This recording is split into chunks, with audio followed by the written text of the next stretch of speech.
নমস্কার সবাইকে, আশা করি সবাই খুব ভালো আছো। আমার রান্নার চ্যানেলে তোমাদের সকলকে জানাই স্বাগত। আজকের রেসিপি ভালো লাগলে চ্যানেলটা প্লিজ সাবস্ক্রাইব করে দিও, পাশে থাকা বেল আইকনটা প্রেস করে দিও, যাতে আমি যখন ভিডিও দেব খুব সহজেই তোমাদের কাছে ভিডিওটা পৌঁছে যায়। তোমাদের করা একটা লাইক আর সাবস্ক্রাইব আমাকে পরবর্তী ভিডিও তৈরি করতে অনেকটা মোটিভেট করে। আমার ইউটিউব চ্যানেলের ডিসক্রিপশানে ফেসবুক পেজের লিঙ্ক দেওয়া আছে, তোমরা ফেসবুকে আমার রান্না দেখতে চাইলে ফেসবুক পেজটা প্লিজ ফলো করে দিও। আচ্ছা, ছুটির দিনে দুপুর মানে কি পাতে ধোঁয়া ওঠা গরম ভাত আর সাথে লাল লাল খাসির মাংসের পাতলা ঝোল? জিভে জল চলে এলো তো? আজকে আমি তোমাদের সাথে শেয়ার করব বাঙালির খুব প্রিয় একটা রেসিপি, আলু দিয়ে মাটনের ঝোল। ভিডিওতে আমি কিছু সহজ টিপস শেয়ার করেছি, যেগুলো ফলো করলে তোমার মাংসের ঝোলের স্বাদও হবে দুর্দান্ত। তাই ভিডিওটা স্কিপ না করে অবশ্যই শেষ অবধি দেখার অনুরোধ রইল। চলো তাহলে দেরি না করে শুরু করা যাক আজকের রেসিপি, আলু দিয়ে মাটনের ঝোল। আলু দিয়ে মাটনের ঝোল বানানোর জন্য 800 গ্রাম মাটন আমি ধুয়ে পরিষ্কার করে রেখেছি। 6 পিস আলু নিয়েছি, 4টে মিডিয়াম সাইজের পেঁয়াজ পাতলা করে কুচিয়ে নেব। প্রথমে আমি মাটন ম্যারিনেট করে নেব। তার জন্য 1 চা চামচ হলুদ গুঁড়ো, 1 চামচ আদা রসুন বাটা, 1 চামচ কাঁচা লঙ্কা বাটা, 2 চামচ টক দই,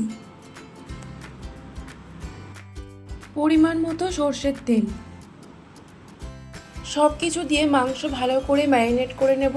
মাংস ম্যারিনেট করা হয়ে গেলে 1 ঘন্টার জন্য ঢাকা দিয়ে রাখবো, যাতে মাংসের মধ্যে ভালো করে মশলা ঢুকে যায়। তারপর আলুগুলো ভেজে নেওয়ার জন্য কড়াইতে পরিমাণ মতো সর্ষের তেল দেব। তেল গরম হয়ে গেলে প্রথমে তার মধ্যে দিয়ে দেব 1 চা চামচ হলুদ গুঁড়ো, কেটে রাখা আলু। তেল খুব বেশি গরম হওয়ার দরকার নেই, হালকা গরম হলে আলুগুলো দিয়ে দেবে। তেল খুব বেশি গরম হয়ে গেলে আলুগুলো ওপর থেকে কালার চলে আসবে, কিন্তু ভেতরে কাঁচা থাকবে। আলুর একদিক ভাজা হয়ে গেলে উল্টে অপর দিকটাও ভালো করে ভেজে নিতে হবে। 3 থেকে 4 মিনিট মিডিয়াম ফ্লেমে আলুগুলো ভালো করে ভেজে নেব। আলুগুলো ভালো করে ভাজা হয়ে গেলে একটা প্লেটে তুলে নেব। আবারও কড়াইতে পরিমাণ মতো সর্ষের তেল দেব। তেল গরম হয়ে গেলে তার মধ্যে দেব শুকনো লঙ্কা একটা, 3টে এলাচ, দারচিনি 3টে লবঙ্গ, 2টো তেজপাতা। হালকা নাড়াচাড়া করে ফোড়ন থেকে সুন্দর গন্ধ বেরোনো শুরু হলে তার মধ্যে দেব পেঁয়াজ কুচি।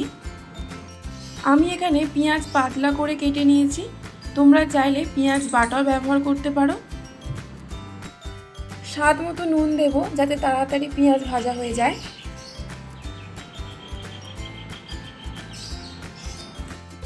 7 থেকে 8 মিনিট ধরে হাই ফ্লেমে পেঁয়াজ ভালো করে ভাজতে হবে। পেঁয়াজ ভালো করে লাল লাল করে ভাজা হয়ে গেলে যখন পেঁয়াজের কালার চেঞ্জ হয়ে যাবে, তখন তার মধ্যে দেব হলুদ গুঁড়ো 2 চামচ, কাশ্মীরি রেড চিলি পাউডার 2 চামচ, জিরে গুঁড়ো 1/2 চামচ, ধনে গুঁড়ো 2 চামচ, কাঁচা লঙ্কা বাটা 1 চামচ, আদা রসুন বাটা 2 চামচ। সব কিছু দিয়ে পেঁয়াজের সাথে মশলা ভালো করে কষাতে হবে। যতক্ষণ না আদা রসুনের কাঁচা গন্ধ চলে যায় ততক্ষণ পর্যন্ত ভালো করে মশলা কষাতে হবে। এই সময় গ্যাসের ফ্লেম মিডিয়ামে রাখতে হবে, যাতে মশলা পুড়ে না যায়। তার জন্য সামান্য জল দিয়ে মশলা কষাবো।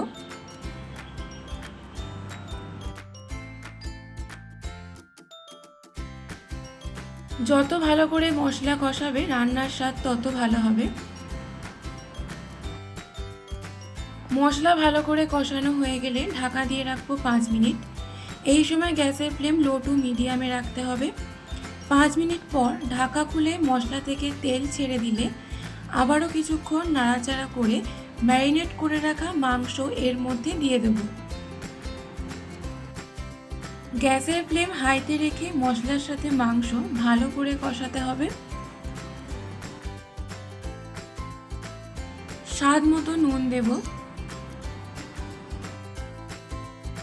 মাটন ভালো করে কষাতে হবে যতক্ষণ না মাটনের কালার চেঞ্জ হয়ে যাচ্ছে।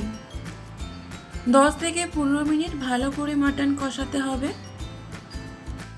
40% মাটন সেদ্ধ হয়ে গেলে মাটনের কালার যখন চেঞ্জ হয়ে যাবে তখন তার মধ্যে দেব টমেটো বাটা। আগে দিলে মাটন সেদ্ধ হবে না। আবারও 4 থেকে 5 মিনিট কষাতে হবে যাতে টমেটোর কাঁচা গন্ধ চলে যায়। 5 মিনিট কষানোর পর চর্বি থেকে তেল ছেড়ে দিলে তার মধ্যে দেব ভেজে রাখা আলু। সব কিছুর সাথে আলু আবারও কিছুক্ষণ কষাতে হবে।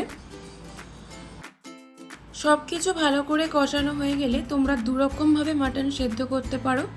প্রথমত এর মধ্যেই জল দিয়ে 45 মিনিট থেকে 1 ঘন্টা ফোটাতে পারো। দ্বিতীয়ত একটা প্রেসার কুকারে মাটন দিয়ে সেদ্ধ করে নিতে পারো। প্রেসার কুকারে মাটন সেদ্ধ করতে সময় কম লাগে। পুরো মাংসটা প্রেসার কুকারে দেওয়ার পর পরিমাণ মতো জল দিয়ে দেব। তারপর প্রেসার কুকারে ঢাকা দিয়ে 3 থেকে 4টে সিটি দিয়ে দেবো। 3 থেকে 4টে সিটি দেওয়ার পর প্রেসার কুকারের ঢাকা খুলে মাংসটা কড়াইতে দিয়ে আবারও 2 থেকে 3 মিনিট ফুটিয়ে নেব।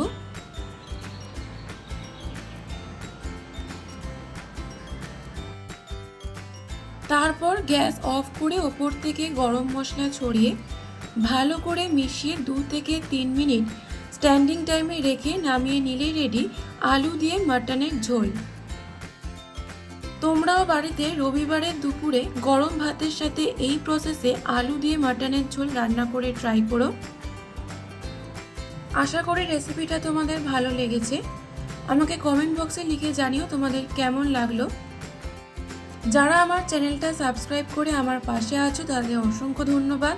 আর যারা এখনও সাবস্ক্রাইব করোনি তাদের সাবস্ক্রাইব করার অনুরোধ রইল।